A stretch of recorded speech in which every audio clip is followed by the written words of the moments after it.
శ్రీకర్, కమల్ వాళ్ళు తాగేసి ఇంటికి వస్తూ ఉంటారు. ఇంతలో బయటన ఎక్కడ శ్రేయ, పల్లవి వాళ్ళు కనిపించకపోవడంతో అక్కడ ఉన్న శ్రీకర్ అయితే, "ఏంటన్నయ్య మన భార్యలు కనిపించటం లేదు. ఎక్కడ ఉన్నారు?" అని చెప్పేసైతే అడుగుతూ ఉంటాడు. ఆ మాటలు వినగానే అక్కడ ఉన్న శ్రీకర్ అయితే, "మనం సౌండ్ చేస్తే ఇట్టే వస్తారు చూడు" అని చెప్పేసైతే అంటూ విజిల్ వేసి మరీ పిలుస్తూ ఉంటారు. ఇంతలో అక్కడ ఉన్న శ్రీకర్ కూడా, "సరే నేను కూడా పిలుస్తాను" అని చెప్పేసైతే, "ఏ శ్రేయ, ఏ శ్రేయ" అని చెప్పేసైతే చాలా గట్టిగా పిలుస్తూ ఉంటాడు. ఆ మాటలు వినగానే అక్కడికి పల్లవి, శ్రేయ వాళ్ళు వస్తూ ఉంటారు. ఏంటి వీళ్ళు ఈ అవతారంలో ఉన్నారు, తాగేసినట్లుగా ఉన్నారే, తాగేసి ఇలా రావటం ఏంటి అని చెప్పేసైతే అనుకుంటూ ఒక్కసారిగా షాక్ అయిపోయి వాళ్ళిద్దరి వైపు అలా చూస్తూ ఉండిపోతారు. ఇంతలో అక్కడ ఉన్న శ్రీకర్, కమల్ వాళ్ళు అయితే వాళ్ళిద్దరిని చూసుకుంటూ, "వచ్చారా?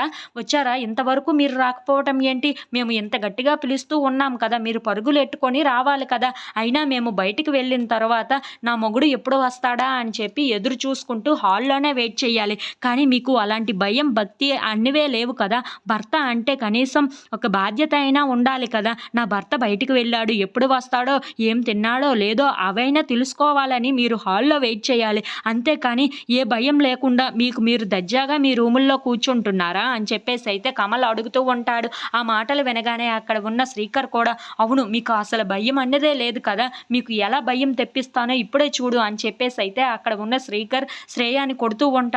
అది చూసి అక్కడ ఉన్న కమల్ కూడా పల్లవిని కొట్టడానికి ట్రై చేస్తూ ఉంటాడు. అది చూసి అక్కడ ఉన్న పల్లవి, శ్రేయ వాళ్ళు అయితే ఒక్కసారిగా షాక్ అయిపోతూ ఉంటారు. ఏంటి వీళ్ళు ఈ అవతారంలో వచ్చి మమ్మల్ని ఇప్పుడు ఇలా చేస్తున్నారు అని చెప్పేసైతే చాలా భయపడిపోతూ ఉంటారు. ఇంతలో అక్కడ ఉన్న కమల్ అయితే పల్లవిని కొట్టడానికి పరిగెట్టుకుంటూ మరీ వెళ్తూ ఉంటాడు. ఇంతలో అక్కడ ఉన్న శ్రీకర్ అయితే శ్రేయని కొట్టడానికి పరిగెడుతూ ఉంటాడు.